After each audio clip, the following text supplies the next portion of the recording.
The mountains above Larkspur Hollow have been watching longer than anyone can remember.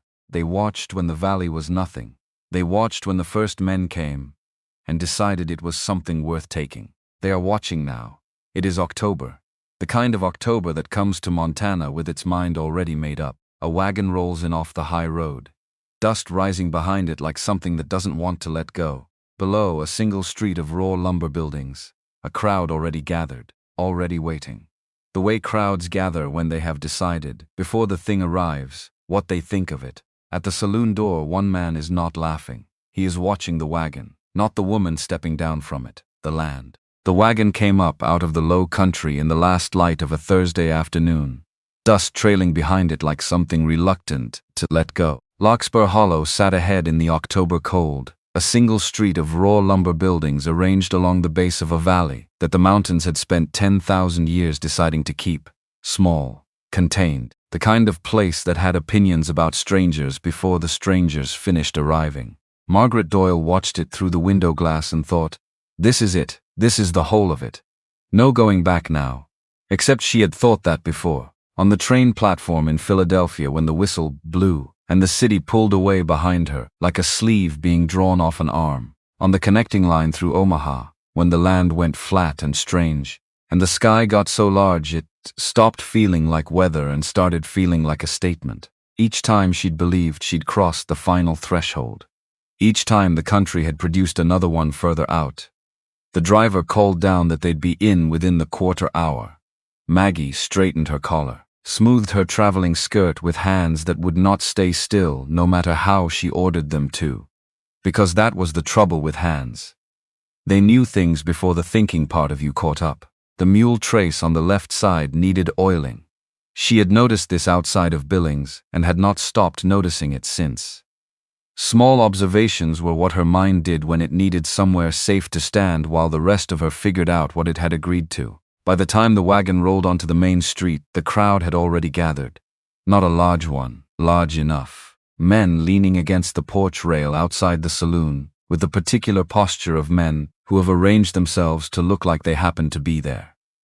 Two women paused mid-step with market baskets, the pausing too deliberate to be accidental. A man in a canvas apron standing in the mercantile doorway with his arms crossed, watching the wagon the way a man watches something he has already formed a conclusion about and is now simply waiting to see confirmed. Maggie counted them without meaning to.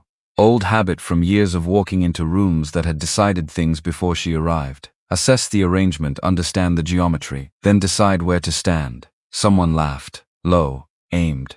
She did not look for the source. She had learned that lesson in rooms far more polite than a Montana street. You did not give the aimed laugh the satisfaction of your eyes. Near the saloon entrance, a man was not laughing. She noticed him first because of that. Because the stillness of someone choosing not to participate in a cruelty is its own kind of motion. 50-some years on him, built like a man who had spent every one of them making other people feel the difference in size between them. He watched her the way a livestock buyer watches an animal at auction. Not cruel exactly, calculating. Measuring the distance between what he'd expected and what had actually stepped off the wagon. She filed him away. Did not have his name yet, had the shape of him, which was enough for now. Then the crowd shifted and she saw the blacksmith. He stood at the edge of the open space the crowd had left around him, the way crowds leave space around things they have decided are outside the ordinary. Leather apron still tied at his waist, forearms dusted dark from the forge. He had washed his face and hands, she could see that. The skin still faintly damp at the temple, and the washing had not softened the scarring on the right side of his face. If anything, it had clarified it, the way water clarifies things rather than concealing them. Pale ridges running from jaw to above the ear, pulling the corner of his mouth very slightly. Skin tightened where the heat had done its work 11 years back, and the years since had not undone. On another man it might have read as a permanent irony. On him it read as a record. A night that had rearranged the terms of his existence without consulting him first. He held his hat in both hands, still, braced in the particular way of a man who has spent years absorbing things by not moving when they landed. He was waiting for her to look at him and change her mind, right here, in front of the whole street. He had positioned himself for that possibility with the resigned practicality of a man who expects the worst, because the worst has a reliable track record. She crossed the boardwalk toward him, her boots on the frozen planking were the loudest thing in Larkspur Hollow for the length of that walk. She did not hurry it. Hurrying would have looked like nerve, and she did not want it to look like nerve. She wanted it to look like what it was, which was a woman who had made up her mind in a boarding house in Philadelphia 7 weeks ago, and had not unmade it on any of the 6 days of travel since. She stopped in front of him, looked at the scarred side of his face directly, fully, the way she would look at anything else she had come to see, without the careful sideways avoidance. She had already watched half the crowd practicing that particular unkindness of pretending not to see the thing you cannot stop seeing. She put out her gloved hand. Mr. Whitlock, her voice pitched to carry to him and not to the street, because she had already forgotten the street. You wrote me a very honest letter. I've come a long way on the strength of it. The whole boardwalk seemed to hold itself still. Ezra Whitlock looked at her hand, then at her face, then at her hand again. 3 seconds, maybe 4. In those seconds something moved through his expression that she could not fully inventory. Too many things arriving at once. But what she caught underneath all of it was this. He had not let himself expect her to say it that way. Had not, she suspected, let himself expect very much at all. His voice when it came was rougher than the letters had prepared her for, lower. The voice of a man whose instrument had spent 11 years mostly in conversation with iron. Ma'am. A pause with something working behind his eyes. There's a wagon for your trunk. House is just up the rise. She kept her hand out 1/2 second longer. He took it, and the weight of it surprised her. The breadth and the callous and the warmth of it in the October cold. A hand that had been at a hammer since before she'd been anything at all to him. Good, she thought, without ceremony. That is the hand of someone who means what he builds. Then let's go, she said. You can tell me on the way what a blacksmith eats for supper, because I intend to cook it better than it's been cooked. At the undamaged corner of his mouth something shifted. Not a smile yet. The territory a smile is built from. Behind them the crowd that had assembled expecting one kind of ending began finding other things to look at, most of them. Not the man at the saloon entrance. He stayed where he was until the wagon was halfway up the rise, watching it go, and whatever he was calculating he kept behind his fine face. And it would be a while before anyone in the valley understood the full shape of it. The wagon climbed. The valley opened below them. Neither of them spoke for the rest of the ride up the rise, and she understood the silence was not the silence of two strangers. They had already said the important things, in writing. 6 letters across 6 weeks, and she had read every one of them often enough that the fold lines had gone soft as worn cloth, which was itself a kind of courage, saying the difficult true thing first. Before anything that would make you look better, before any performance designed to manage someone else's reaction. She had recognized the decision underneath his notice immediately, because she had been making the same decision her whole life, and was tired of being the only one in most rooms who bothered. She had told him about Thomas. About the cough that started small in a Philadelphia winter and was never once smaller after that. About the 8 months, the child they hadn't named because naming felt at the time like inviting a hope she could not survive losing a second time. About $11 a month at Hazel Finch's boarding house on Arch Street, scrubbing floors and telling herself that was a life, and not simply the outline of one with the center removed. He had written back about the valley, the winters, the distance to anything larger, practical information, no decoration around it, and then at the bottom of that first reply, in the same plain hand, I think you should know what you'd be coming to, but I'd be glad if you came. She had read that line more times than she'd kept count of. His second letter told her about the forge. The third told her about the fire, plainly without asking for anything in return for telling it. October 1878, 27 years old. A barn belonging to a neighboring family caught on a dry Tuesday night, whined off the mountain. The kind of wind that turns sparks into decisions. He had smelled it walking home and run toward it, because that was the kind of man he was then, before the fire taught him what the world does, and does not reward. 2 horses out, back in for the third. The roof came down on the return trip. He didn't write it as tragedy, he wrote it as fact, the way a man writes down the weather, because it had become that by the time he was writing about it, simply part of the landscape of his days. As permanent and unremarkable as the mountains. She had written back about Thomas's last year. about the fear that had entered him near the end, the way familiar things had stopped holding still for him, the sound a door made, the way afternoon light moved across the wall, about her own tiredness, and what the tiredness had made her believe about herself. She told him these things because his letters had earned them, because a man who offered the hard truth first deserved the hard truth in return, and she was done with the version of herself that softened things for people who hadn't asked for the softening. His fifth letter contained the line she would carry longer than any other. I understand what it is to want something to remain after you are gone.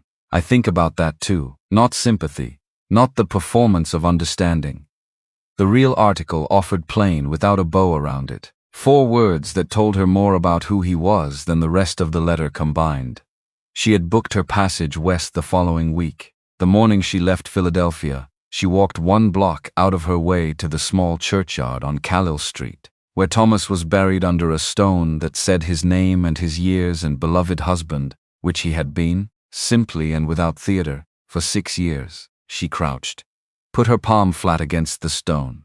A November churchyard stone is a particular kind of cold that goes all the way through your hand and does not stop at the bone. I'm not leaving you, she said quietly.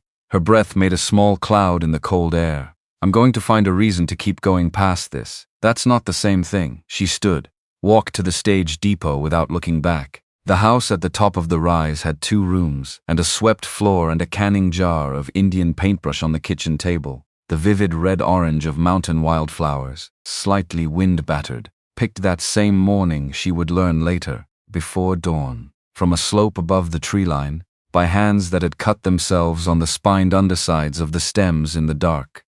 Because he was moved fast and not being careful about anything except getting back down in time. She saw the cuts when he set her trunk down. 3 small red lines across his right knuckles, fine and fresh, and something came loose in her chest before she had decided how to manage it. The gap between the gesture and the awkwardness of it, between the flowers in the jar and the fact that he had gone back to the forge afterward, because he didn't know what else to do with the waiting. It isn't much, he said, standing in the doorway looking at the room.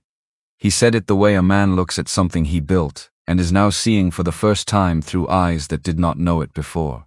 It is more than I have had in a long while, she said, and I mean that without any qualification. He looked at her then, the scarred side, turned fractionally away, a habit so old he was almost certainly not aware of doing it. She let it go. There would be time. I'll be out in the lean-to, he said, until you're settled. I know this arrangement is. I read your letters, she said. You don't need to renegotiate what we already agreed to. She turned to face him directly. What time does the Reverend come through on Sundays? Usually 9 or 10. Then we'll be ready at 9, she held his gaze. I didn't come this far to leave you sleeping in a lean-to indefinitely, Mr. Whitlock. I came to find out whether what we put in those letters is actually true. The only way to find that out is to stay. He held her gaze a long moment, this large, careful, scarred man who had learned to want very little so the wanting could not destroy him. Ezra, he said, not correcting her, offering it if she would stay. Ezra, she agreed. Go tell your hammer you'll be back after supper. Something shifted at the corner of his mouth. He put his hat on, went back to the forge, and Margaret Doyle, who would be Margaret Whitlock in 3 days, stood in the 2-room house that was going to become her life, looked at the Indian paintbrush in the canning jar, and felt, for the first time since a January morning in Philadelphia, 4 years gone, like something was beginning rather than ending. Outside, the last light left the mountain. Inside the lean-to, the forge fire settled into its night banking. And in the small house at the top of the rise, a woman from Philadelphia put her good wool coat on the hook by the door and went to work figuring out what a blacksmith kept in his kitchen and what she was going to need to make it worth coming home to. 3 days to Sunday. She could do a great deal with 3 days. The man who had stood at the saloon entrance without laughing was named Amos Deering, and he had come to Larkspur Hollow that afternoon not for any other purpose than to drop 4 horseshoes at the forge and remind Ezra Whitlock of the arrangement between them, which was not, despite what Ezra might have believed, an arrangement between equals. Deering had ranched the Crown Ridge for 30 years, 4,000 acres of grass and creek bottom, the best water rights in the valley, and the habit, refined over 3 decades, of making other men's situations feel more precarious than they were, until those men accepted his version of what their situations were worth. He had absorbed 3 smaller outfits along his borders in that time, each acquisition quiet, each one leaving the previous owner with the feeling that he had made the best of a difficult situation when in fact Deering had manufactured the difficulty himself. The forge sat on the north end of Larkspur Hollow, on a mouthful of land that Ezra's father had owned outright, including the spring-fed creek that ran beneath the property line, the only reliable water source on this end of the valley. Deering had wanted that creek for 15 years, had made 2 separate offers to Ezra's father, both declined, had been declined once more by Ezra himself in the 2nd year after the fire, when Deering had presented the offer as charity dressed as business, and Ezra had looked at him with the undamaged side of his face until Deering ran out of things to say. He had changed his approach after that, patience being, in his experience, a more reliable instrument than directness when the other party had nothing left to lose, and therefore nothing to be threatened with. He came in on Wednesdays, always Wednesdays, dropped his work on the bench, named his price, left. 9 years of this, the same performance of indifference, waiting for the day Ezra finally understood that isolation was its own kind of pressure and would eventually produce the same result as any other kind. The day the matrimonial notice appeared in the territorial paper, Deering read it twice. Then he set the paper down and thought carefully about what it meant, and what it meant was that the calculation he had been running for 9 years had just produced an unexpected variable. He came to the forge the following Wednesday, dropped the horseshoes without looking at Ezra, moved toward the door, stopped with his back still turned. "Heard you put a notice in the matrimonial column," he said. A pause with a blade folded into it. Boys at the saloon had themselves a good laugh about it. He kept his voice flat and deliberate.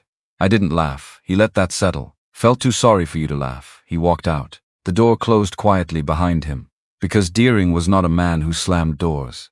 He closed them gently and let the quiet do the damage. Ezra stood at the bench for a long time after the sound of boots on frozen ground had faded, hands flat on the iron, thinking about a notice he had written 4 weeks ago on a dare from Otis Bramwell, who had said over the back fence one evening that a man needed a wife to make something of himself. Ezra had said he'd sooner put it in the paper than sit here listening to Otis Bramwell on the subject of what a man needed, and Otis had laughed and said, "Go ahead then." And Ezra, who had a specific problem with being told he would not do a thing, had gone inside and written it before the irritation cooled enough for better judgment to weigh in. He had not expected an answer.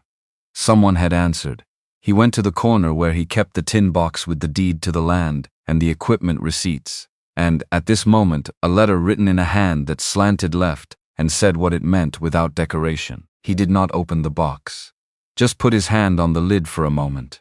Then he went back to work, because work had always been the place where things that couldn't be solved could at least be endured, while the solution found its way to him. The Reverend came through on the 2nd Sunday of November, as he always did on his circuit, conducting services in the small white church at the far end of the main street with the businesslike efficiency of a man who has many stops to make before dark. Ezra and Maggie were the first ones there. They sat in the front pew for the length of the service, neither of them speaking much, which suited both of them. Otis Bramwell sat 2 rows back, drafted as witness with the expression of a man attending something he had not fully expected to be real. The other witness was Beatrice Holt from the Mercantile, who had offered when she heard, and whom Maggie accepted, because she understood that Beatrice Holt's offer was its own kind of statement, the first one any woman in Larkspur Hollow had made about where she intended to stand. When the Reverend reached the part that required answers, Ezra's voice was steady, Maggie's was steadier. The Reverend, who had performed this ceremony a great many times in a great many unlikely places, looked at the two of them with the brief particular attention of a man who understood he was witnessing something that had taken longer to arrive than most, and would therefore hold more firmly once it did. He signed the paper. Otis signed. Beatrice signed. Outside, the November light was the thin, clear kind that comes after the first real cold has settled in and the air has given up being warm about it. Otis shook Ezra's hand with the awkward sincerity of a man who had something to say and had not prepared words for it. "Well," he said. "Yes," Ezra said, which was the complete exchange, and both of them understood it. Maggie stood on the church step with her signed certificate in her coat pocket. and looked at the mountains above the valley, the high slopes already white, the lower ones still holding the last of the autumn color, and felt the particular weight of a moment that has been weeks in the making, and is only now, standing still, becoming real in the body. She had done the last irreversible thing. She was not afraid of it. She had looked for the fear the way you look for a sound you expect to hear, and had not found it. What she found instead, standing in the cold outside a small church at the end of a main street in Montana with her new name drying on a piece of paper, was the word she had been reaching for since the wagon came over the rise 3 days ago. Ready. That was the word, for the first time in 4 years. Ready for what came next. The first week of the marriage ran itself as a negotiation conducted almost entirely without words. Ezra learned she took morning coffee weak and afternoon coffee, strong enough to stand a spoon in, and adjusted without comment, without drawing any attention to the adjustment, simply leaving the afternoon pot on the fire longer. She noticed on day 3, said nothing, filed it in the place where she kept things that needed time before they needed language. She learned Ezra didn't eat breakfast, not as a habit or a preference, but as a structural absence in his day. He rose at 4:30, stoked the forge, and by the time the sun cleared the eastern ridge he had already been working 2 hours, and the idea of stopping for food had simply never presented itself. She started leaving something on the corner of his workbench before she went to her own morning tasks. Not a plate, because a plate would require acknowledgement, would make him perform gratitude in a way that might embarrass them both at this early stage of the arrangement. Just a biscuit wrapped in cloth, or a wedge of cornbread, set on the iron corner without ceremony. By mid-morning when she went out to the pump it was always gone. He never mentioned it. She never mentioned it. It was the most honest conversation they had that first week. The chair in the main room had a cracked rear leg that someone had attempted to repair with wire, kept functional but not trustworthy. She discovered this by sitting in it too quickly one evening, and feeling the subtle give of something that had been fixed but not healed. Said nothing. 2 mornings later the chair was gone and a heavier one was in its place, sourced from somewhere in the forge building, rough finished but solid, leg square, not going anywhere. She ran her hand along the new seat. Found it even. "It's good work," she said when she found him in the doorway checking the level of it. "I had the wood," he said. The other one was going to go. He put his hat on and went back to the forge. She watched him go and thought, this is how he speaks. Not in declarations about himself. Not in statements of intent. In repairs. In biscuits that disappear from a corner without ceremony. In flowers carried down from a slope in the dark. She would have to keep learning this language. And she found, to her own surprise, that she wanted to. That after Thomas and the boarding house and everything the past 4 years had stripped her down to, she was still curious about another person. Still interested. Still leaning toward rather than away. In her experience, that was not nothing. That was in fact quite a lot. The man at the saloon entrance, whose name she had learned by the end of the first week from Otis Bramwell, came to the forge on a Wednesday 2 weeks into the marriage. Amos Deering. Deering Ridge Ranch. 4,000 acres, the water rights on the north end of the valley, 30 years of deciding who this valley belonged to. He brought 2 men from his operation, positioned them a half step behind him in the arrangement that communicates something specific about the willingness to use what you have. He dropped a set of wagon wheel components on the frozen ground outside the forge door instead of bringing them inside. A performance of carelessness that was not careless at all. "Work from last month," he said, calling it $2. Ezra came to the door, looked at the components on the ground, then at Deering.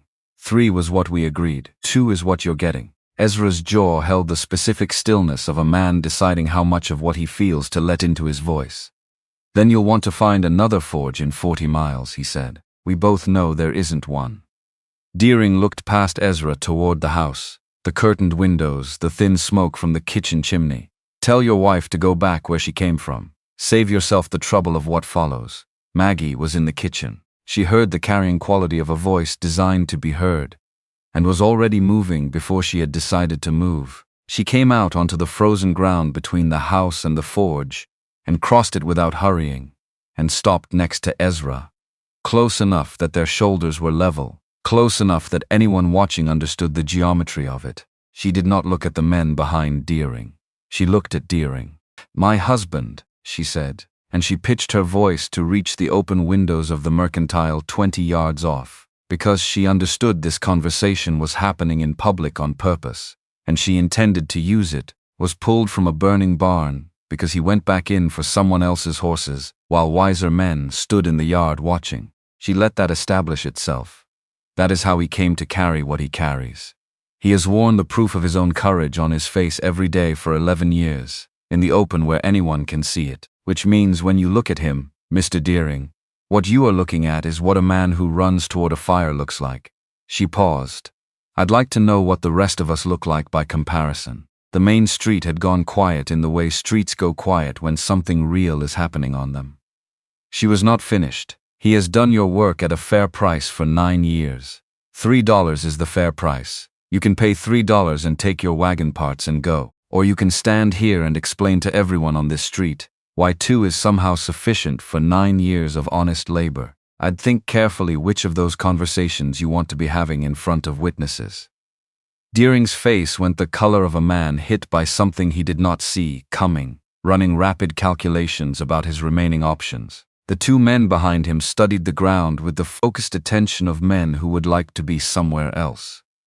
From the direction of the mercantile, a short, hard laugh, not the kind aimed at Ezra, the other kind. Deering counted $3 out in coin, slow, with the deliberateness of a man who has lost the field and knows it, but is not prepared to show anything but contempt on the way out. Set the coins on the forge window ledge, picked up the wagon components, climbed onto his wagon and drove down the main street of Larkspur Hollow without looking back. His spine straight, his ears, the dark red of a man whose blood has done something he never authorized. Maggie stayed where she was until the wagon cleared the end of the street. Then Ezra's hand came over hers where it hung at her side. Not a gesture of gratitude, not a performance for whoever was still watching. Just his hand, covering hers completely, the way you cover something you have decided you are not going to let weather touch. She turned to look at him. The scarred side of his face was fully toward her now, unmanaged in the cold afternoon light, and the expression on it was something she had not seen before. Past the almost smile, past the careful management of a man absorbing a blow, something that had come out from behind 11 years of effective control, and was standing in a cold November street not entirely certain where it had landed. You didn't have to do that, he said. 9 years is long enough to carry someone else's arithmetic, she said.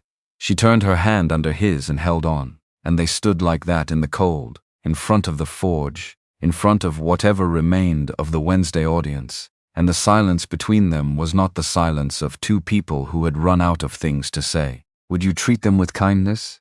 It was the silence of 2 people who had just said something that would take a while to understand fully, and were both willing to give it the time it needed. That evening the wind came up off the pass with real intention behind it, cold enough that it found every gap in the window framing and did not apologize for any of them. Ezra sat at the kitchen table and did not reach for the almanac he usually kept in front of himself, the way another man might keep a shield. Maggie made coffee, the strong afternoon kind, and set it in front of him and sat across. I don't know how to do this, he said, his voice lower than she had heard it at the forge. Wanted you to know that before you invest too much confidence in me getting it right. I've been alone a long time. So have I, she said. It looks permanent from the inside. It isn't. He looked at his coffee. She reached across and set her hand on the table near his, not on it, close enough that the warmth was there if he wanted it. He didn't move his hand away. Outside, Larkspur Hollow settled into its evening, the lamps coming on one by one down the main street, the mountains going dark above the tree line, and somewhere at the edge of 4,000 acres he'd spent 30 years deciding belonged to him. Amos Deering sat with a ledger open in front of him and didn't look at a single figure on the page. He was thinking about the woman who had stepped out of a house that sat on land he intended to own and told the whole street what kind of man he was, and about the fact that what she'd said was true, which was the part that would keep him awake longest. He closed the ledger, began thinking about the kind of problem that couldn't be answered in public because it had no public face. The kind you planted quiet and let grow in the dark where no one could see it until it had already done its work. He was very good at that kind of problem. He had been practicing it for 30 years. The first note arrived on the 9th day. Maggie found it tied to the pump handle with a strip of leather cord. early enough that the ground was still iron-hard, with overnight frost, and her breath came out in small clouds that dissolved before they got anywhere. She untied it. Read it standing at the pump with the cold working through her boot leather. You don't belong here. He won't be able to keep you safe. This won't end well for either of you. 3 sentences, more elaborate than she would have expected from a first attempt, which told her either the writer was not a measured person, or this was not actually a first attempt, and the earlier ones had been aimed somewhere else. She finished drawing the water, went inside, added the note to the drawer where she kept Ezra's letters, in a separate fold so they would not touch. Then she stood at the kitchen window and looked at the forge, where his shape moved behind the glass in the red light of the fire. And she turned the problem over with the methodical patience she applied to anything she could not yet see the full shape of. Who in Larkspur Hollow felt threatened enough by her presence to go to the trouble of putting words on paper and delivering them before daylight? Deering was the obvious answer. Obvious answers were sometimes wrong, but they were obvious for a reason.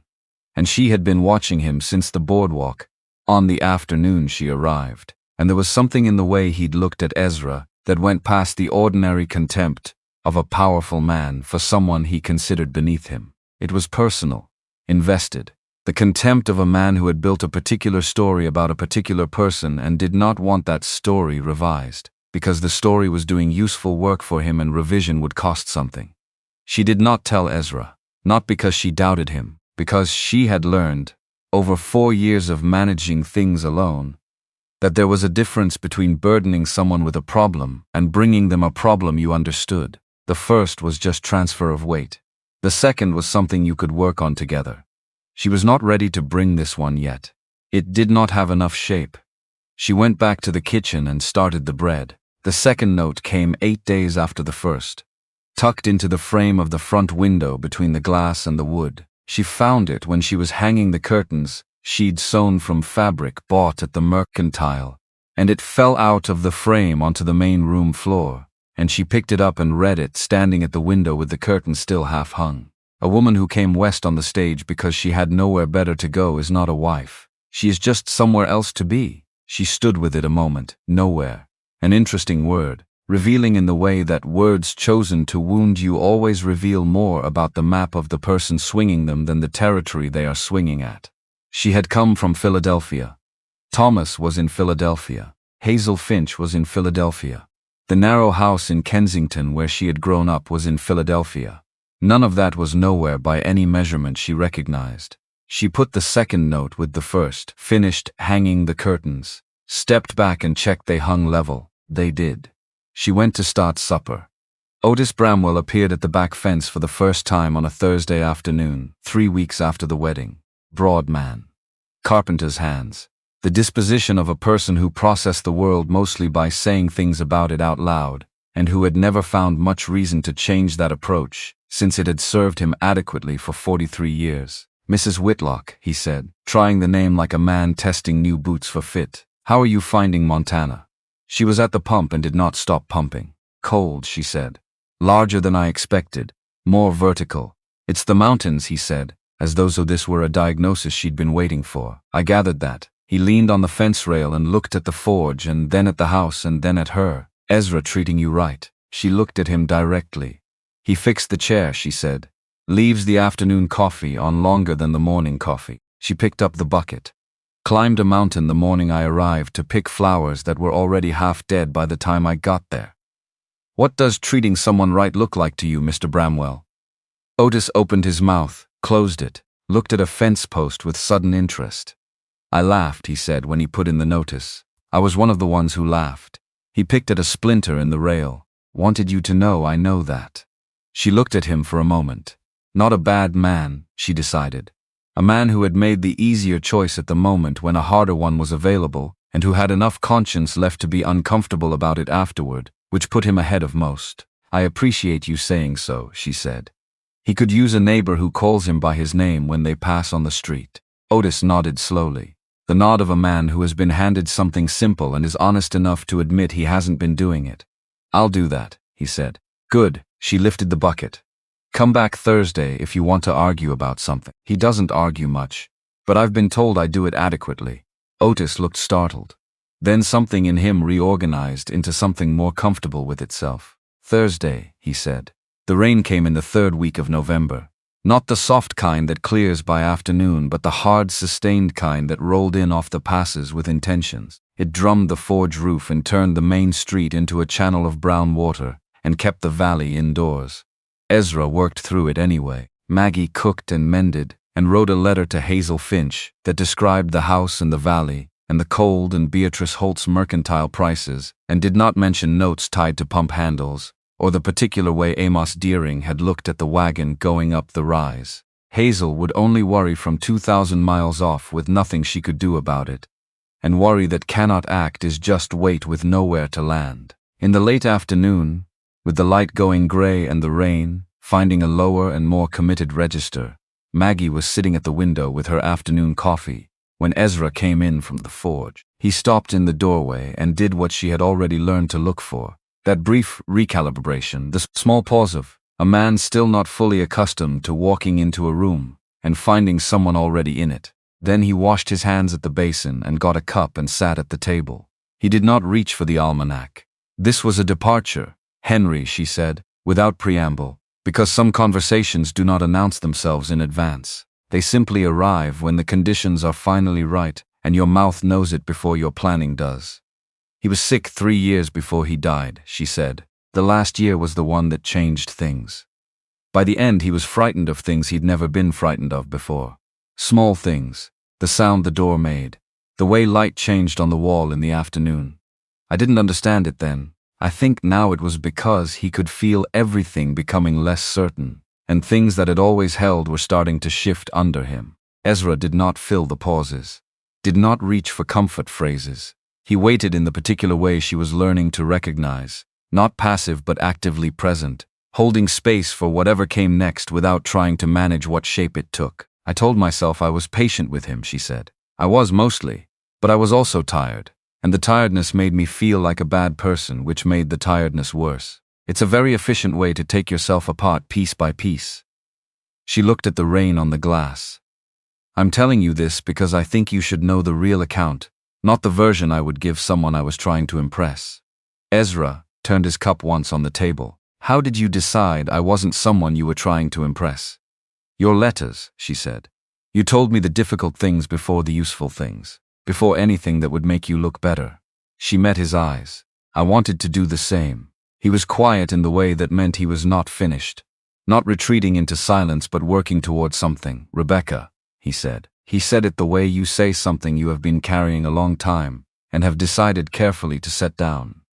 The wedding. I was in the forge when they started the music, could hear the fiddle from the anvil, knew which song it was without seeing it. He looked at his cup. I worked through the night, because working was the only place the music wasn't. She did not reach for a comfort that would have been smaller than what he'd offered. She put her hand flat on the table, not on his, near it. Close enough the warmth was there if he wanted it, far enough he was not required to respond. He did not move his hand away. They sat in that configuration a while, her hand on the table near his, both of them looking at the table rather than at each other. The November rain outside doing what November rain does when it has decided to be serious about it. Then Ezra turned his hand over on the table and laid it over hers. Not tentative, not testing the ground first. The full weight of it, the way he set a piece of iron he had decided on, with the particular deliberateness of a man who does not make a decision twice. I don't know how to do this, he said, his voice rough in a way that had nothing to do with years at the forge. I've been alone a long time. Want you to know that before you put too much in me getting it right. She turned her palm under his so they faced each other, hand to hand. So have I, she said. It looks permanent. It isn't. It's a skill that stops feeling like your whole self once you have something else to practice instead. He looked at her then, the full face, both sides in the lamplight. And she held his gaze and did not look away from any part of it. And he held hers, and it was the longest they had looked directly at each other since the boardwalk in October. Different now. Because now there was something to look at that had not been there on the platform. Something built out of 3 weeks of wordless negotiations, of replaced chairs and cornbread on a workbench corner, of curtains hung level and a note in a drawer that she had not yet shown him, something that did not have a name yet but had weight and edges, and was getting more solid by the day. "Whatever comes next," she said. "I didn't come this far to leave at the first hard thing. I need you to let that in far enough to actually change something. Not just hear it." He was quiet a long moment. Then, "I'm trying." "I know," she said. "That's enough for tonight." Outside the rain went on. Inside the lamp held, and two people sat at a kitchen table in Montana, with their hands together on the worn wood surface, holding on with the careful, deliberate strength of people who have both lost things and know exactly what things are worth, and are choosing, with full knowledge of what choosing costs, to try again. The night before she finally showed him the notes, she lay awake listening to the windwork at the eaves, and thought about what Deering was actually afraid of. Not of her, precisely. Not even of the marriage. Of what the marriage meant to the story he had been telling about Ezra Whitlock for 9 years. When Ezra was alone, he was a fixed point. The cautionary arrangement. The man the valley could look at and feel the particular comfort of knowing their own situations were not that. His isolation had been useful to Deering in ways that went past the practical question of the land and the creek. It confirmed something Deering needed confirmed. That the world sorted itself correctly. That the things that happened to certain people happened because those people were a certain kind of person. A wife changed the story. A wife who stood in the middle of the street and said true things out loud at personal cost changed it irrevocably. Deering was not finished. She understood that with certainty now, lying in the dark listening to the wind. The notes were not an end in themselves. They were reconnaissance. He was learning the shape of what he was dealing with before he committed to his next move, which meant his next move would be different. Quieter, harder to answer because it would not present itself in a form that could be answered directly. She showed Ezra the notes in the morning, set them on the table between them, before the coffee was ready, and before he had fully come in from the cold and without preamble, because she had made a promise in this kitchen weeks ago, and keeping it now, even when it was uncomfortable, was the only version of herself she was willing to be in this house. He read them both. His jaw set once. Then he set them down. "When," he said. "First one 9 days after the wedding. Second one 8 days after. Why didn't you tell me?" "Because I needed to understand the shape of it before I handed it to you." She held his gaze. "That was probably wrong. I won't do it again." He looked at the table for a long moment. "Then Deering doesn't come to my fence in the dark and leave things for my wife." "No," she said. "He doesn't." Outside, the first real snow of the season had begun. Not the introductory kind, but the kind that meant business. The kind that told you the mountain had made a decision. Inside, the lamp held its ground and the kitchen was warm. And on the workbench in the forge the next morning's biscuit was already set under its cloth, and Ezra Whitlock sat at his own table, with the notes in front of him and his wife's eyes on him, and did not angle his face away from the light. Both of them understood, without making a ceremony of it, that something had settled into a position it was not going to shift back out of. And both of them understood without saying it, that Amos Deering had not arrived at the end of his calculations. That what came next would be quieter than a note tied to a pump handle, harder to hold up to the light. The kind of thing that lived in the air of a valley rather than on a piece of paper, and could not be folded up and put in a drawer and answered later. They would have to meet it when it came. They were, both of them, capable of that, whatever it cost. The snow came down over Larkspur Hollow, the forge banked for the night, and in the small house at the top of the rise, a man and a woman sat at a kitchen table with the truth between them and held on. Winter settled into Larkspur Hollow without ceremony. One morning the cold was the cold of late autumn, the kind you dressed against and managed. The next morning it was something else entirely, a weight that had moved into the valley overnight and intended to stay, compressing the light into something flat and gray that arrived late and left early, and did not apologize for either. The forge ran hotter in that cold. Iron behaved differently at temperature extremes, more resistant, requiring adjustments in timing and heat that Ezra had internalized long ago as simple reflex. He was busier in December than he had been in October, which was how it went every year. Cold broke things, wagon joints seized, barrel hoops contracted and split, gate hinges froze in their housings and had to be pulled and reset before the animals they were meant to contain figured out the situation. Maggie watched him organize the extra orders from the kitchen window, learned the rhythm of the hammer, which was not one rhythm but many, each sequence carrying different information about what was being worked and how far along it was. She could tell by mid-morning of the third week, which strikes meant the piece was coming together, and which meant it was fighting him. She did not tell him she had learned this. Some knowledge was more useful kept quiet. The small routines they had established in the first weeks continued to deepen in ways neither of them narrated. She left the morning biscuit on the workbench corner, and he ate it without comment, and the absence of the cloth when she came to pump water at mid-morning became a small, reliable fact. She found herself looking for the way you look for a sound you have come to depend on. He fixed the loose hinge on the kitchen cupboard on a Tuesday, without being asked, and she found it swinging properly on Wednesday and said nothing, and neither did he. She mended his shirts and he wore them the next day, and this was never discussed. The almanac sat on the table every evening and was rarely opened. She had come to understand it was not a reading object. It was a presence object, something to have in front of you when what you were actually doing was being in a room with another person and finding incrementally that this was less impossible than you had concluded it would be. Something had shifted since the rainy evening, and the notes shone over the kitchen table. The shift was not dramatic. Ezra was not a man built for drama, and she had stopped expecting it in the form she might once have anticipated from novels read in the Philadelphia lending library, which had turned out to be poor preparation for the actual texture of a man becoming, slowly and with considerable caution, someone who allowed himself to be known. The shift was more like the change in light when a cloud moves off the sun. Same landscape, but suddenly the detail in it visible that the flat light had been obscuring. He stopped angling through doorways. Not all at once, not as a conscious decision announced or probably even made deliberately. It was more that she began noticing one doorway at a time that the adjustment was absent. He walked through the kitchen door straight on rather than sideways. He sat at the table without positioning himself, so that his left side caught most of the lamp. In conversations with Otis Bramwell over the back fence, which happened with increasing frequency as December progressed. He stood square to the conversation rather than at the angle he had apparently been holding for the better part of a decade. Otis noticed something had changed without being able to say what.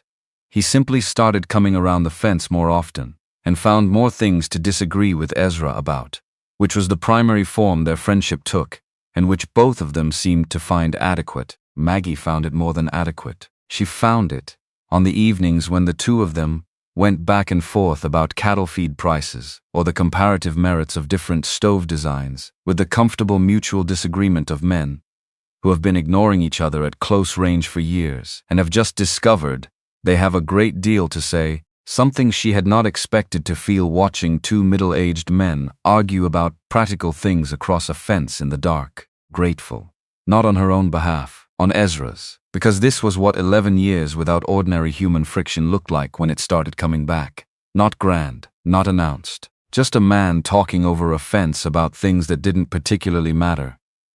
Which is one of the ways human beings signal to each other that they are present, and that the other person's presence is welcome. 3 ranchers who had stopped coming to the forge in October returned in December without explanation or apology. Ezra logged the orders and did the work without comment.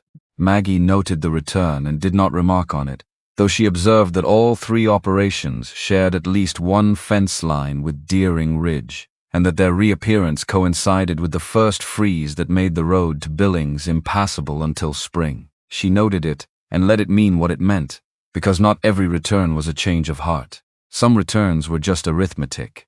What she was watching more carefully through those December weeks was Ezra himself.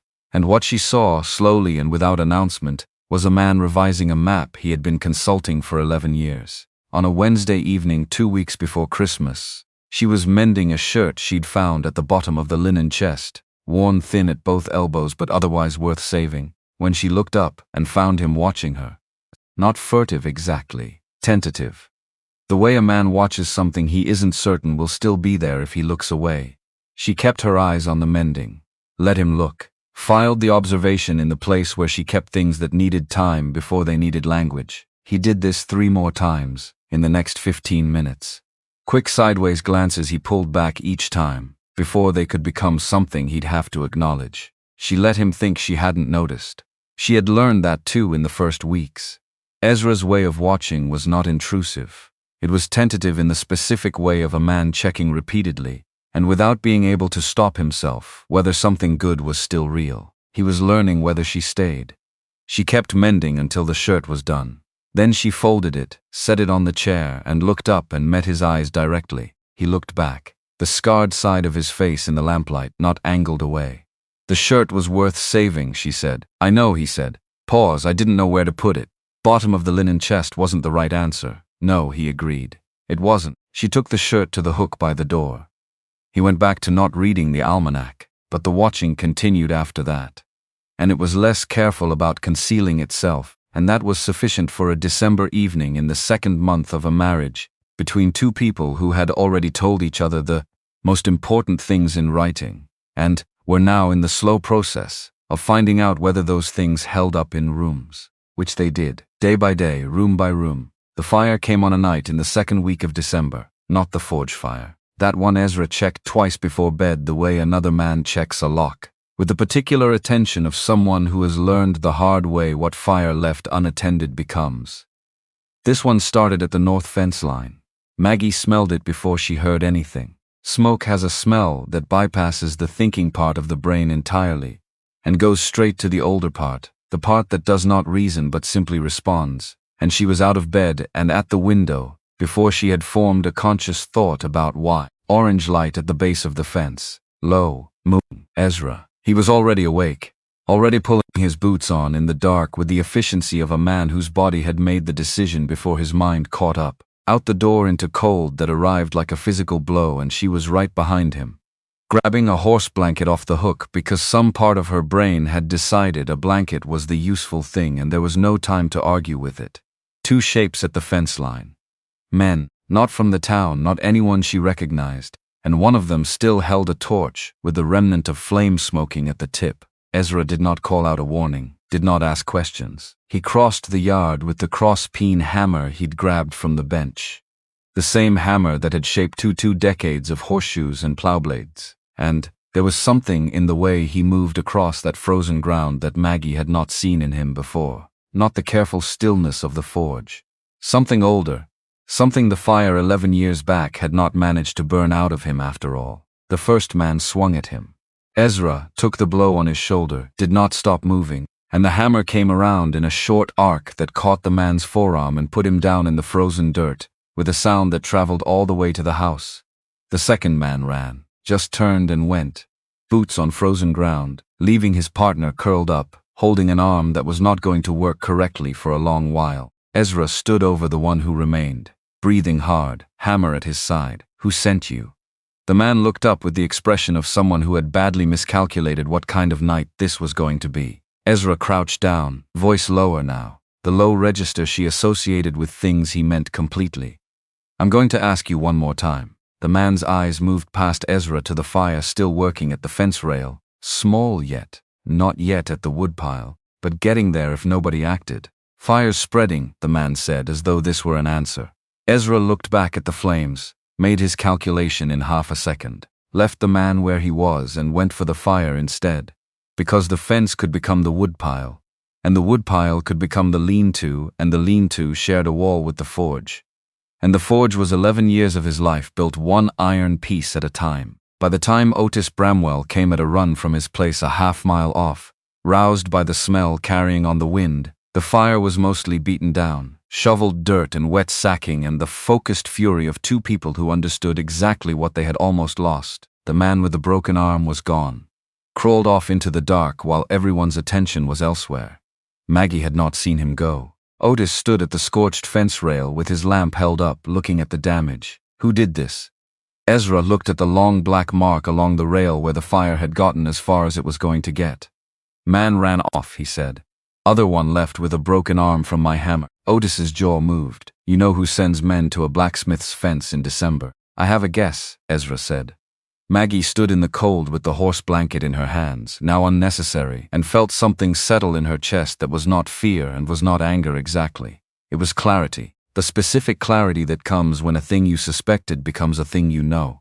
Deering had moved from paper to fire, which meant the notes had not worked, which meant he was escalating, which meant whatever came next would be larger than a fence. She needed to understand what he wanted badly enough to escalate for it, before the next thing arrived. Inside at the kitchen table, with Otis finally gone home, and the cold coming off both of them in waves as they thawed, she told Ezra about the creek, not all of it. What she had put together. That the spring-fed creek running under the north property line was the only reliable water source on this end of the valley. That Deering had been buying up land systematically for 30 years, and the one piece he hadn't been able to acquire was this one. That a man with 4,000 acres who was still interested in one Blacksmith's small lot was interested in something specific that the lot contained. Ezra looked at her across the table. My father told me Deering made 2 offers for this land, he said. Both times my father said no. Deering came to me once too, year after the fire. Dressed it up as doing me a favor. She looked at him. What did you say? Ezra almost smiled. Told him if I'd wanted his charity I'd have asked for it. She filed that away. A man who had said no to Deering 3 times over 15 years was not a man who had missed what Deering was after. He had simply decided the creek was not for sale, which meant Deering had known all along that the direct approach was not going to work, and had been patient about it for 15 years, and had now, with the arrival of something that might make the situation change, decided patience had run its course. The lawyer arrived from Billings on a gray Tuesday in January, riding in a hired buggy that expressed strong opinions about the road through its every joint. He went directly to the county land office at the far end of the main street and spent the better part of an hour with the clerk, before anyone in Larkspur Hollow understood what he had actually come to do.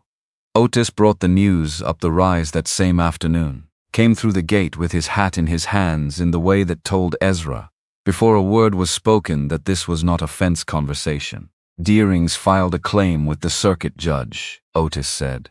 Got a lawyer from Billings saying there's an old survey map shows the creek boundary running different from where it's always been understood to run, says the forge, and maybe the house both sit on Deering Ridge land by rights. Ezra stood very still, the specific stillness of a man who has just heard something that reaches all the way back through 15 years of a fight he thought was settled. That's not true, he said. Doesn't have to be true, Otis said, grim about it. Has to look true enough to a circuit judge who's never been within 40 miles of this valley and doesn't know the creek from a drainage ditch. When does the judge come through? End of the month, 2 weeks out. Deering's lawyer's already telling people the forge reverts to Deering Ridge the day the judge signs. Maggie had come out of the house at the sound of voices. Stood now at the edge of the yard close enough to hear all of it. He couldn't burn us out, she said quietly, so now he's going to try to sign us out instead. That's the shape of it, Otis said. Ezra crossed to the corner, where he kept the tin box that held the deed and the equipment receipts and his father's papers, the ones he hadn't looked at in years because there had been no reason to. He set it on the bench and opened it, and went through the contents one at a time. My father walked the survey line with the county surveyor in 1861, he said. I remember him talking about it. The paperwork would be filed at the courthouse in Helena, not just here. Helena was 11 days by wagon in good weather. January was not good weather. Maggie looked at the forge, at the house, at the scorched fence rail visible through the open gate. Then we go to Helena, she said. Ezra looked at her. That's 11 days out, he said. 11 days back. This time of year, maybe more. Then we start today, she said, because if we wait for his lawyer to go first, we spend the whole proceeding answering instead of arriving. And I have spent enough of my life answering things that didn't deserve the first word of a response, let alone the last. Something moved through his face. I'll watch the place, Otis said from behind them. He had already decided this, was already thinking through the logistics. Nobody's setting another fire while I'm sitting on that porch with a shotgun. You have my word on it. Ezra looked at him. Then at Maggie. He didn't say thank you, didn't say he would think about it. He went inside and started pulling the winter gear down from the shelf above the bedroom door. She went to get the oilcloth wrapping from the drawer. Not just for the papers they were going to find in Helena, for the other packet she had brought west in October and had kept without discussing, because a woman arriving alone in a new territory needed to be able to account for herself, and she had learned long ago that having the documents before you needed them was the difference between standing straight when the moment came and scrambling. Marriage lines from the Philadelphia parish. Thomas Doyle's death certificate, stamped and witnessed. A letter from Hazel Finch in her wide, generous handwriting, attesting to Margaret Doyle's character and circumstances across 3 years of widowhood at the boarding house on Arch Street. She put them in the oilcloth wrapping alongside the space she was leaving, for whatever they would bring back from Helena, folded it, tucked it inside her coat against her body, the warmest vault available, and thought, Deering is about to discover that the woman he has been underestimating since October came west prepared for exactly this. The wagon rolled out of Larkspur Hollow before the morning lamp at the Mercantile had been lit. Cold that stripped the breath away before it finished forming. Ezra's hands on the reins going red within the first mile. Behind them the forge stood dark and banked, and Otis Bramwell was already on the porch, shotgun across his knees, coffee sending a thin curl of steam into the frozen air. They did not look back. 11 days out. 11 days back. And in the valley behind them, Amos Deering was already counting the days until the circuit judge arrived, convinced he had finally found the move that 11 years of patience had been building toward. He did not know about the oilcloth packet. He did not know about the woman who had packed it before she ever left Philadelphia. He was about to find out about both. The road north swallowed the wagon and the morning swallowed the road.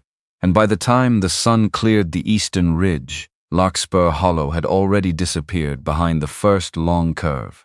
And the mountains ahead were the only thing in any direction that mattered. Maggie looked at them and thought about what she had told a cold churchyard stone in Philadelphia in November. About going past rather than away. About finding a reason to keep moving. She had found it. She was not going to let Amos Deering take it from her. Beside her, Ezra held the reins and looked at the road ahead, with the expression of a man who has been told something he still does not entirely know how to believe, and is deciding, very carefully, mile by mile, whether to let himself. She let him decide. That was the thing about belief. You could not hand it to a person. You could only keep being the true version of yourself long enough that the person stopped having a reason to doubt it. She could do that. She had been doing it her whole life. The wagon went on into the cold, and the mountains went on being the mountains, patient and enormous and entirely indifferent to the specific human arrangements being worked out in their shadow, which was, she thought, exactly the right kind of company for a journey like this one. The road to Helena ran 11 days each way in good weather, and January did not offer good weather. It offered instead the particular hostility of a Montana winter that has made up its mind. Drifts that came up past the wheel hubs in the bad stretches. Cold that worked through every layer you put between yourself and it and still found skin on the other side. Ezra drove. Maggie sat beside him with the oilcloth packet inside her coat, and Otis Bramwell's old work coat over everything else, a garment that smelled like sawdust and honest labor, and had clearly never been intended for a woman of her dimensions, which made it, in the wind off the passes, the most valuable thing she owned. They did not talk much on the road out. Speaking cost breath, and breath was not free in that cold. But the silence was not the silence of two strangers. It was the silence of two people who had already said the things that mattered, and were now simply occupying the same space in the same direction, which was its own kind of statement. She had two things in that oilcloth wrapping that mattered.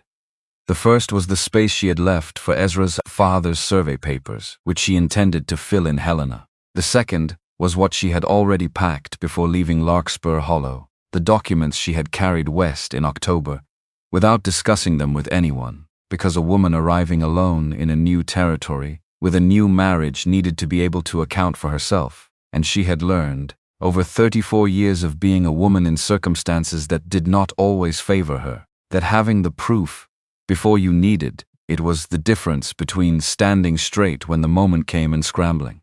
Thomas Doyle's death certificate, stamped and witnessed by the Philadelphia parish clerk, the burial record from the churchyard on Callel Street, and Hazel Finch's letter, written in Hazel's wide, generous hand, attesting to Margaret Doyle's character and circumstances, across 3 years of widowhood at the boarding house on Arch Street, signed and sealed and carried west inside a coat on a train, and a stage, and a wagon seat. Because Maggie had understood from the beginning that Amos Deering was not the first man who would want to question what she was, and would not be the last. She had not told Ezra about these papers yet, not because she was hiding them, because the right moment had not arrived. Because some things you hold until the exact moment they are needed, so that when they land with their full weight and not a gram less. On the 6th day out, camped in the lee of a rock formation that blocked the worst of the wind, Ezra built a fire with the focused efficiency of a man who had been building fires in difficult conditions since before she was born. And she made coffee in the battered pot they'd brought, and they sat close enough to the flames that the cold stayed at a manageable distance. And she told him about the documents, all of it, what she'd packed and why, and when she'd done it, and what she'd understood even before she left Philadelphia about the kind of opposition a woman in her situation might face. He listened without interrupting, the way he always listened, actively present, holding space for the full shape of what she was saying before he responded to any part of it.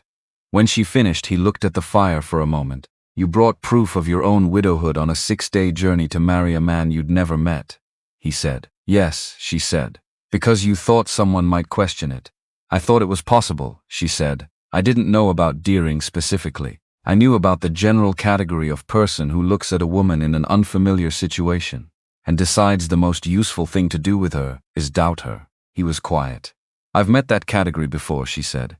"I came prepared this time." Ezra looked at the fire for another moment. Then something crossed his face that she had not seen there before. Not the almost smile, not the careful management of a man who had learned to keep his expressions close. Something that looked like a man revising a fundamental assumption he had been operating on for a very long time. "I thought you came here because you were brave," he said. "I did," she said. "I brought the documents because I was practical.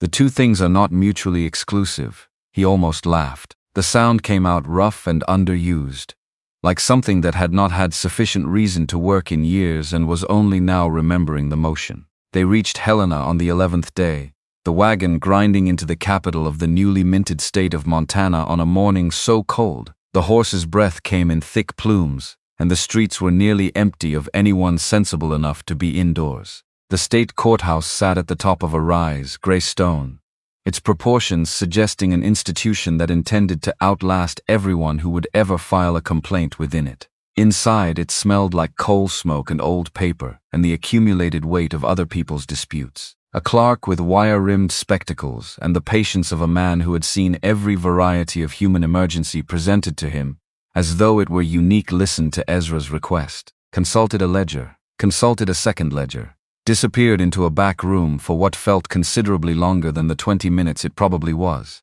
Returned with a folder tied in string. "Whitlock Survey 1861, he said. "Filed prop, state recorder's seal on the front page."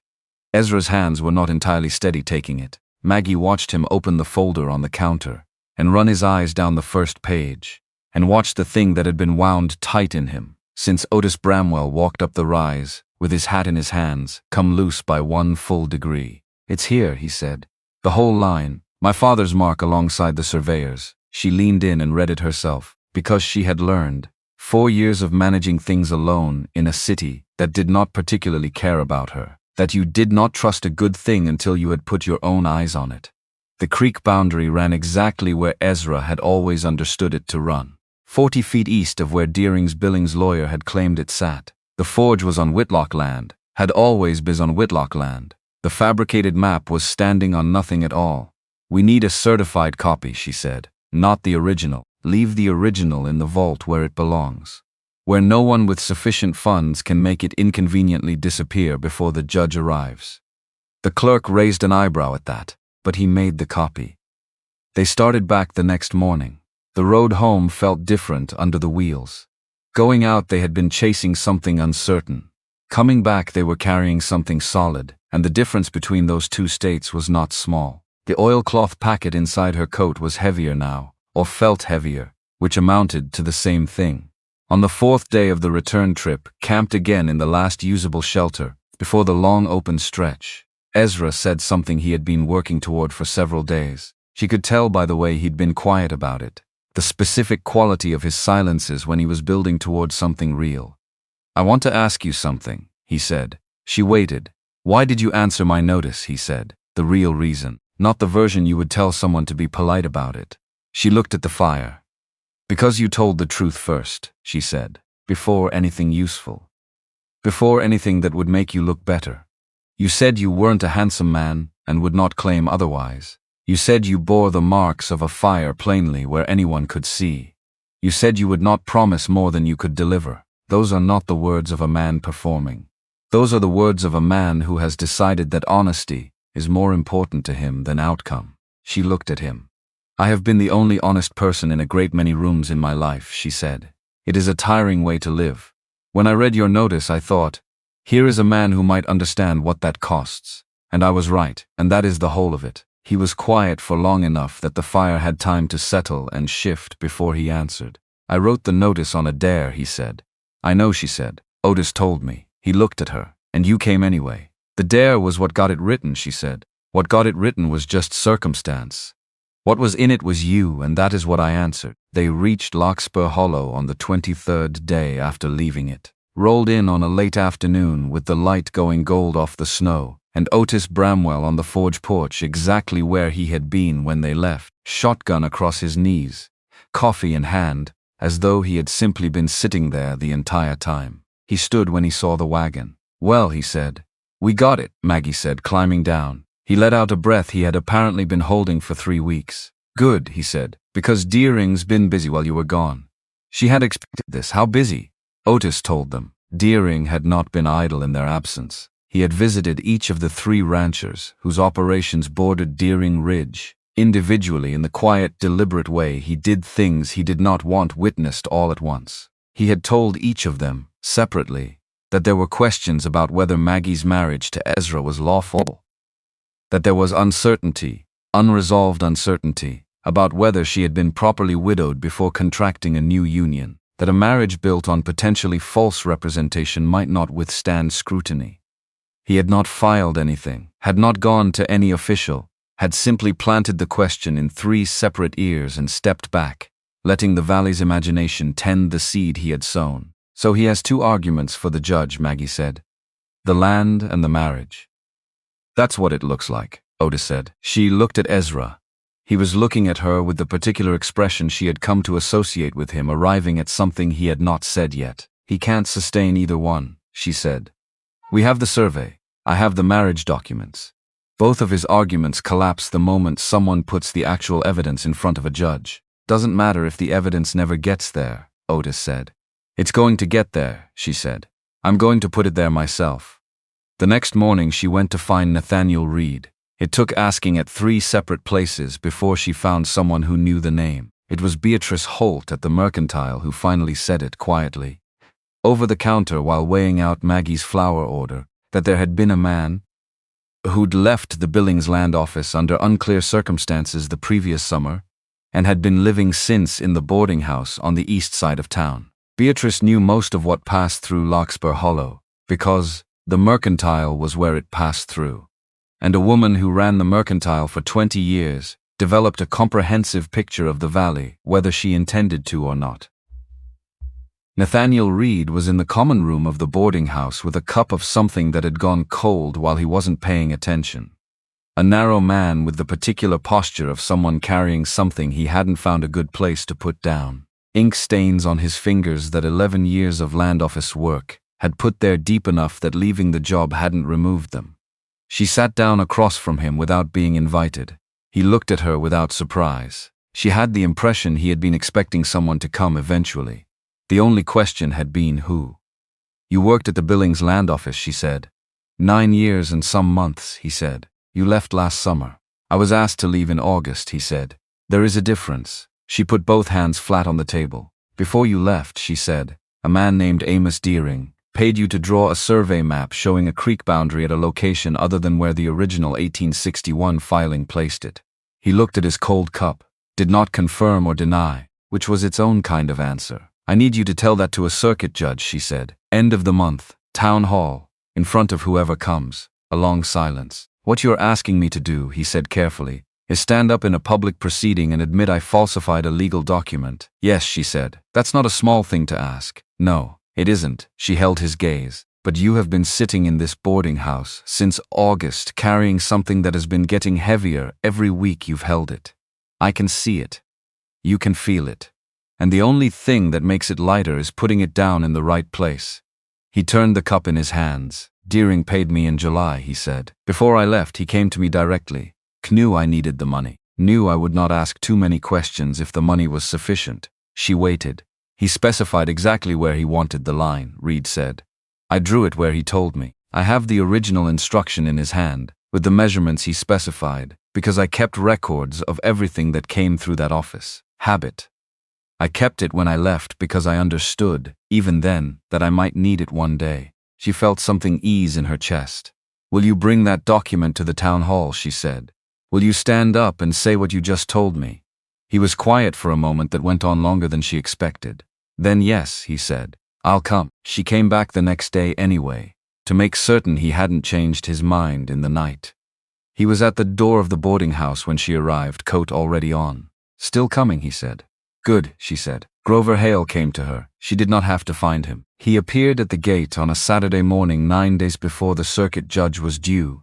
A broad-shouldered man with gray at his temples and 20 years of ranching in the way he stood, and he introduced himself and told her he had been thinking about this visit since the morning. Otis Bramwell's story of the fence fire had reached him through the ordinary mechanisms by which news traveled in a small valley. I ranched out past the North Fork for 20 years, he said. Known Amos Deering most of that time. Sold him my west parcel 3 years back. He told me the water rights weren't as solid as I thought. Wasn't true. I checked after the fact. Too late by then. He took his hat off. I should have said something 3 years ago, he said. Might have saved some people some trouble. I didn't because he was a man I'd done business with for a long time, and because it's easier to tell yourself you misunderstood than to tell yourself you were used. He looked at the forge. I've been watching what he's been doing to your husband, he said. The fence, the lawyer, the things he's been saying around the valley about you. And I've been thinking about Frank Odom's grazing lease, which he took the same way the year before he took mine. Always the same pattern. Doubt first, then an offer that looks reasonable against the fear he's already installed. She looked at him directly. Will you say that in front of the judge, she said. I'll say it, he said. Past time I did. He put his hat back on, nodded once, the nod of a man who has made his decision and is done reconsidering it. She watched him walk back down the rise and thought, Deering has spent 30 years assuming that the people he used would stay quiet, because staying quiet was easier than the alternative. He was right about most of them. He was not right about all of them. And the ones he was not right about were the ones who were going to be in that town hall at the end of the month. The circuit judge arrived on the last Tuesday of January, on a roan horse that had strong opinions about the temperature and had been overruled. He was a spare man in his 60s with the economical patience of someone who had presided over a great many disputes in a great many small towns and had learned to tell the difference between a genuine legal question and a situation where Pahadi had run out of honest options and was attempting to manufacture some. He set up in the town hall. Word had gone out. By the time the doors opened that morning, the room was full. Every family in Larkspur Hollow and a good portion of the outlying ranches. Would you treat them with kindness? The particular attendance of a community that understood without being told that something was being decided today that affected the shape of the valley going forward. Deering arrived early. Sat at the front table with his Billings lawyer beside him, a city-coated man who arranged his papers with the practiced confidence of someone who had done this in other rooms with other defendants and had generally found the outcomes satisfactory. Deering's 2 ranch hands came in behind him and took seats near the back. They had ridden with him from the ranch that morning and would ride back with him after, or so they assumed. They had also been present at the fence fire in December and knew, without discussing it, the full distance between what their employer had told the valley and what had actually happened on that frozen ground. They sat in the back of the room and kept their faces neutral and waited to see what the morning produced. Ezra and Maggie came in together, walked the center aisle side by side and took their seats, and she felt every eye in the room make the adjustment, the particular recalibration of a community that has been watching 2 people from a careful distance and is now being asked to watch them from closer up. Ezra walked straight, no angle, no management of what the light found when it landed on his face. The scar in full view in the gray morning light coming through the hall windows, the pale ridges from jaw to temple, and not one concession made to anyone's discomfort about it. Because some mornings you walk into a room and you are simply who you are. and there is no more room left inside you for anything else. The judge called the land matter first. Deering's lawyer rose, unfolded the fabricated map with the practiced ease of a man who has used this gesture many times to considerable effect, and placed it before the judge with the flat authority of someone presenting something they consider self-evident. This survey, he said, clearly establishes the creek boundary running east of the disputed structures, placing both the forge and the residence on land properly belonging to my client. Ezra rose. Your Honor.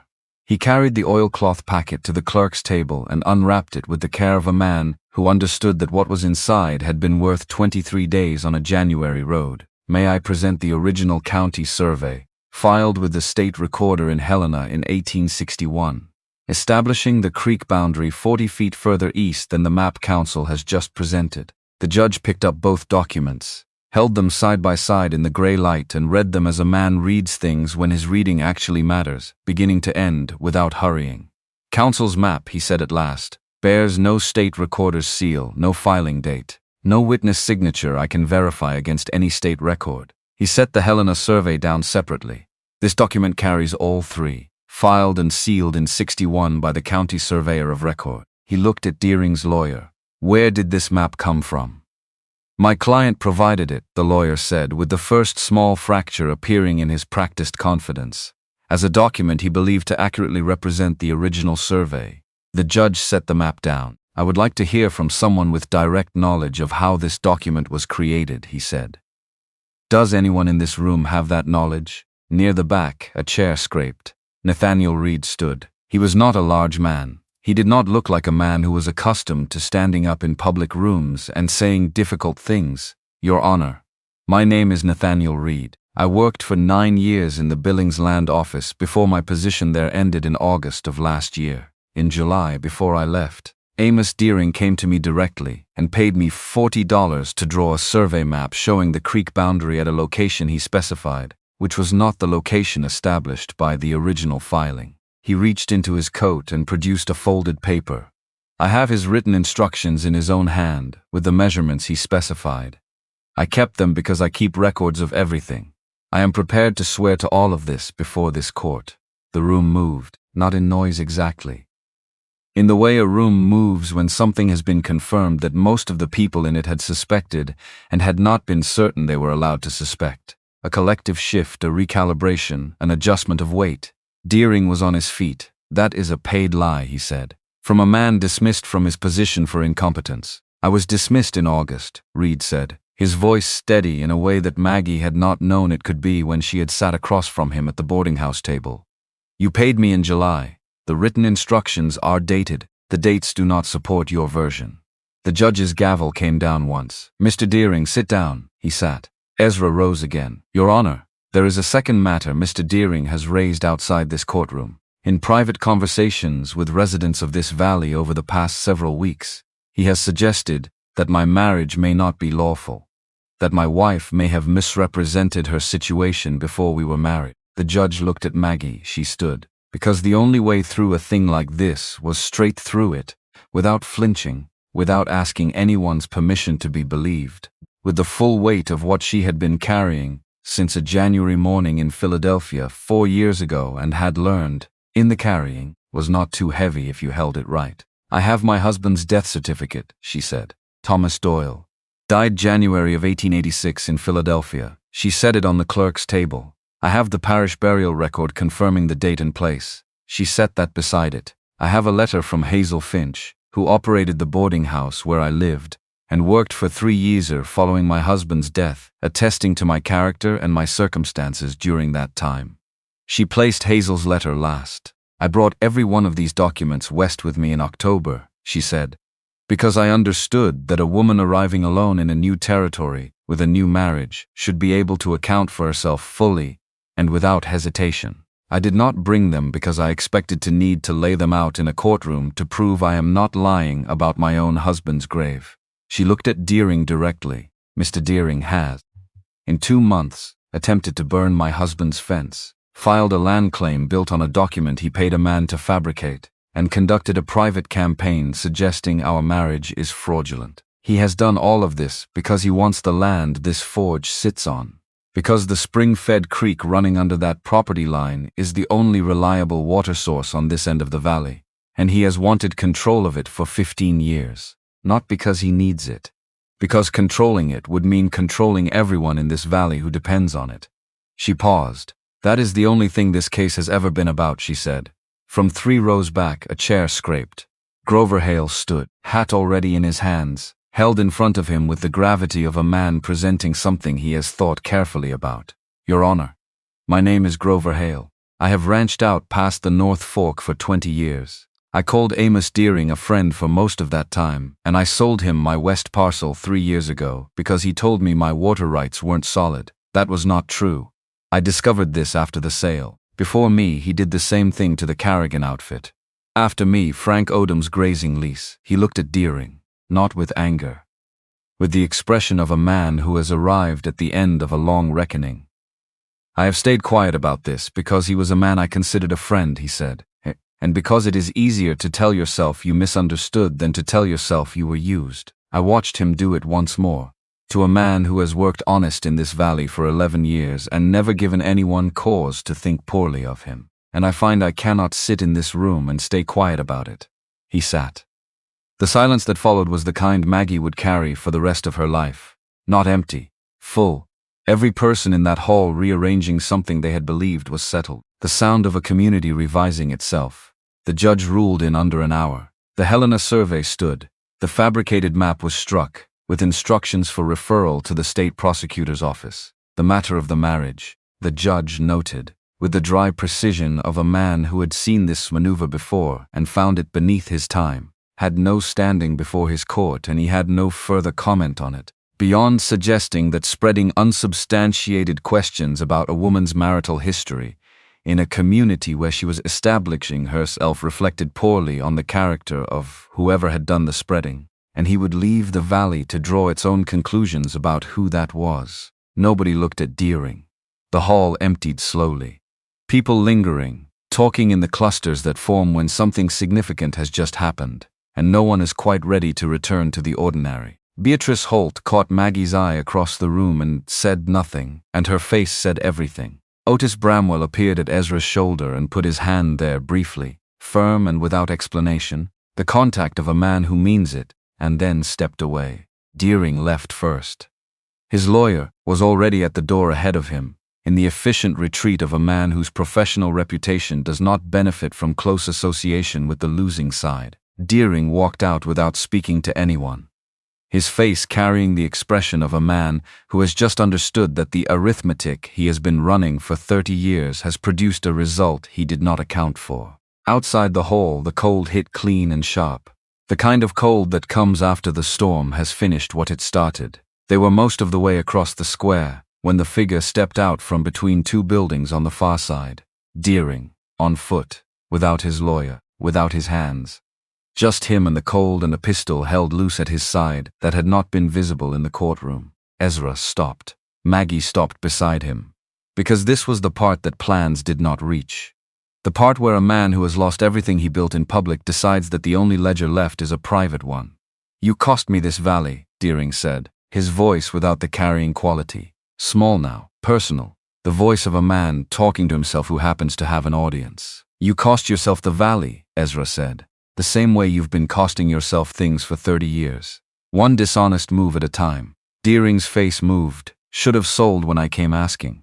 I never heard you ask, Ezra said. I heard you decide. There is a difference. My father knew it. Took me longer to learn it. I have learned it now. The pistol came up an inch. And then from behind Deering 2 sets of boots on frozen ground. His own hands. The 2 men who had ridden in from the ranch that morning, who had sat in the back of the town hall and heard all of it, who had also been present at the fence line in December, and knew the full distance between what their employer had told people and what had actually happened on that frozen ground. Boss, the closer one said, put it down. Deering did not turn. We rode for you 3 years, the man said. Done what you asked without too many questions about the asking. He stopped 6 feet back. We're not doing this. Not for a man whose land claim the judge just threw out in front of the whole county. That's a different kind of trouble than any of the trouble we signed on for. The second hand moved to stand beside the first. Deering looked at them. at his own men, standing between him and the thing he'd decided to do. And something went out of his face in that moment. Not the calculating coldness she had watched on the boardwalk in October, not the red of a man whose blood had done something unauthorized. Something deeper than with kindness. Something deeper than both of those, something that looked like the bottom dropping out of a man who had spent 30 years believing the valley belonged to whoever wanted it most, and had just understood that the valley had never believed the same thing about him. The pistol came down. He didn't speak again. He turned and walked back toward the far end of the square, and his two hands stood where they were, and watched him go with the expressions of men who had just closed an account they were overdue in closing. Otis let out a breath from somewhere behind them. Well, he said. Yes, Maggie said.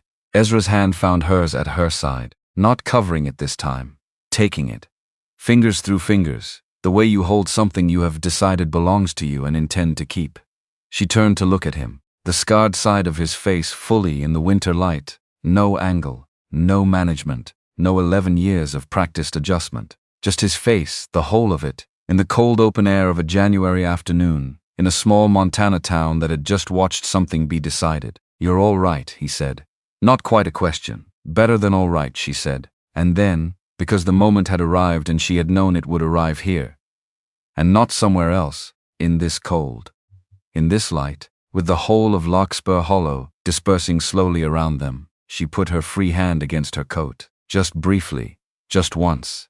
The way you touch something you are not yet ready to say out loud, but which has been true long enough that it needs saying. His eyes went to her hand, then to her face, and everything in his expression arrived at once. The understanding, and behind the understanding the thing that had been waiting, under 11 years of a list kept deliberately short. A man who had protected himself by limiting what he reached for, finding that this particular thing had no ceiling, had never had a ceiling, had only ever been bounded by his own belief that it did. A child, he said, his voice in the lowest register she had ever heard from him. Ours, she said. I've known since before Helena.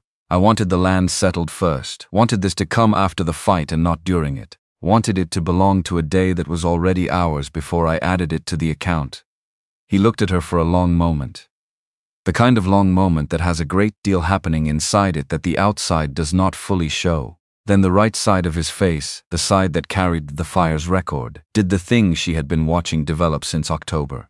Not the precursor, not the almost, the full version, slow and unguarded, lit from somewhere that had nothing to do with the lamp or the forge fire or any external source of warmth at all. The specific expression of a man who has searched for the ceiling on something for 11 years, and has finally, standing in a cold Montana square with his wife's hand in his, and the whole valley watching, understood that there never was one. Otis looked at them both, reached across and put his hand briefly on Ezra's shoulder, firm and short. The contact of a man who means it entirely and has no words for it and does not need any. Then he looked deliberately away at the mountains, giving them the moment. Amos Deering sold the western half of Deering Ridge before the spring thaw to a syndicate from Billings that had no interest in valley politics and no patience for a man whose name had become, in the space of one courtroom morning, a liability attached to every transaction. Grover Hale bought back the water parcel at a fair price from the new owners, and what had been one man's instrument of control became simply a creek again, running where it had always run, along the boundary that an 1861 survey had correctly drawn and a January morning had confirmed. Deering left the state in March. No announcement. A hired wagon east one gray morning and a ranch house standing empty on the ridge with the wind working at the shutters. Larkspur Hollow adjusted around the absence the way it adjusts around any removal, briefly aware of the gap, and then not. Nathaniel Reed stayed in the valley through the spring and found work keeping records for Frank Odom, who was the kind of man who believed that someone willing to correct a public mistake was worth more than someone who had never made one. The ink stains never did come off his fingers, which he eventually stopped minding. Grover Hale and Ezra were not immediately friends. Wary was closer, two men circling the fact of what 3 years of Hale's silence had cost before he found the courage to end it. But there is a particular respect that grows between people who have stood in the same room for the same reason at personal cost, and by summer they had arrived at something that functioned like trust, and by the following year it functioned like friendship, and by the year after that, nobody remembered a time when Hale had not been someone Ezra talked to over a fence when the weather made staying inside feel like hiding. Their son was born the following July. Dr. Eleanor Lowe, who had come to Larkspur Hollow from Denver the previous winter, and received the valley's mild skepticism with complete professional indifference, declared him healthy and loud about it, which she said was exactly right. They named him Thomas, for the man in Philadelphia, who had been good and quiet and steady in his courage for 6 years, and deserved to have his name go forward in something that would outlast the stone in the churchyard on Callel Street, for the kind of bravery that does its work without announcing itself, and does not require an audience to be real. On an evening in Thomas's second summer, Ezra set the almanac down on the kitchen table with the finality of something being placed in its correct position after a long time of being carried for the wrong reasons. Not to the side, not face down, set aside, done. He looked at his hands on the table. The night I wrote the notice, he said, before I decided whether to mail it, I sat at this table and I thought about what I would be telling whoever read it. Not the useful version, the true one. Maggie looked at him across the lamp and the years accumulated between that night and this one. I thought, he said, if I write the true version and someone wants the true version, then I would know something I had never let myself know before, that the true version was worth having. She waited. And is it? She said. He looked up at her, both sides of his face in the evening light, open, present, the face of a man who has been proven wrong about the most important thing he ever believed about himself, and has discovered soured. That being wrong about that particular thing is the best thing that has ever happened to him. Yes, he said, it is. Outside the pines moved in the summer wind with the patient sound of things that have been in a place since before anyone arrived and intend to be there long after everyone is gone, keeping their own kind of time, indifferent to the particular human arrangements being worked out in the warm house at the top of the rise. Inside the lamp held, Thomas slept in the back room. The almanac sat closed on the table where it had always belonged, and on the rise above Larkspur Hollow, in a house that had been waiting years to become what it was, two people who had told each other the true things first sat together in the last of the summer light, and the story the valley had been so certain about for 11 years was not a story anymore.